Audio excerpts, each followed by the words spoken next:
Election commission نے توشہ خانہ case میں عمران خان کی نااہلی کے لیے دائر ریفرنس میں تحریک انصاف کے وکیل کو دستاویزات فراہم کرنے کا حکم دیتے ہوئے سماعت 22 اگست تک ملتوی کر دی۔ صدف افضل کی رپورٹ ملاحظہ کیجیے۔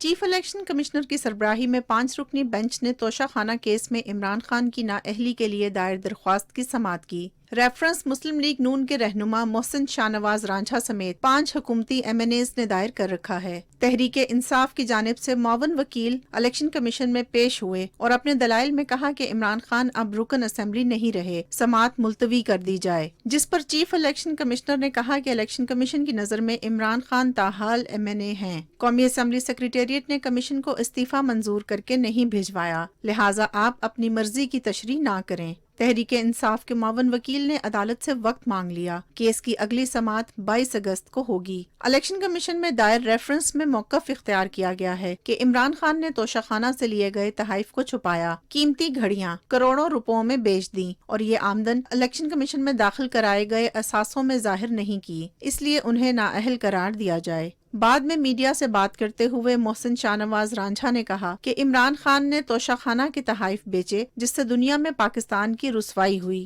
عمران خان دوسروں کو انصاف کا درس دیتے ہیں، توشہ خانہ کیس میں خود پیش ہوں۔ یہاں پہ ریاست مدینہ کا سبق دینا، قوم کو لیکچر دینا، صحابہ اکرام کی مثالیں دینا، خلفائے راشدین کی مثالیں دینا اور خود چوری کرنا اور پھر اس چوری کے اوپر حلف اٹھانا، جھوٹا حلف دینا، جھوٹا حلف نامہ الیکشن کمیشن آف پاکستان میں جمع کرانا، دستور پاکستان کے نیچے دیے ہوئے اپنے حلف نامے کو وائلیٹ کرنا، کتنے افسوس کی میں سمجھتا ہوں بات ہے کہ آپ ایک طرف کہتے ہیں کہ میں تحریک انصاف کا منشور انصاف پہ مبنی ہے اور آپ ہمیں رسول اللہ صلی اللہ علیہ وسلم کے وقت کے واقعات سناتے ہیں اور کہتے ہیں کہ قانون کے سامنے سب برابر ہیں اور انصاف سب کے ساتھ ہونا چاہیے۔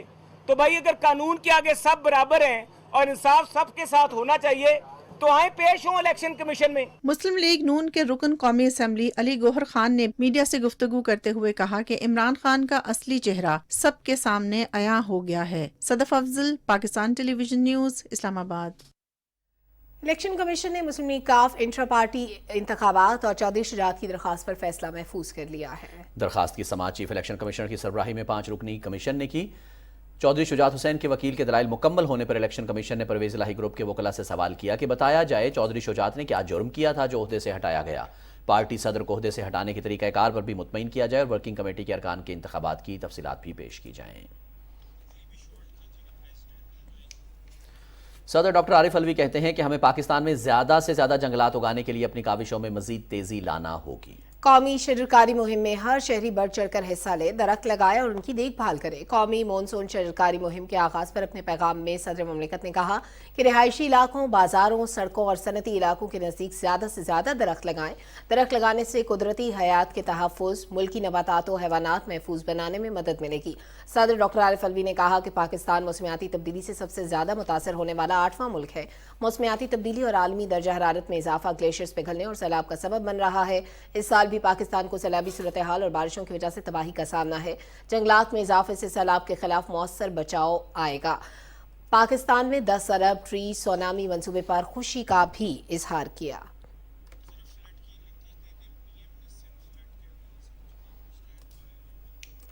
ناظرین، اب کچھ بات ہو جائے سیلاب سے متاثرہ ان علاقوں کی جہاں پر ابھی تک ریلیف کے کام جاری ہیں۔ بلوچستان کی بات ہو، سندھ کی بات ہو یا کے پی کے نزلہ کی بات ہو جو متاثر ہوئے سیلاب کی وجہ سے، تو اس کے بارے میں وزیر اعظم محمد شہباز شریف نے کہا ہے کہ سیلابی صورتحال میں پہلی ترجیح متاثرہ لوگوں کا ریسکیو اور ان کی فوری امداد ہے۔ متاثرین کو فوری طور پر 50,000 فی خاندان فراہم کیا جائے۔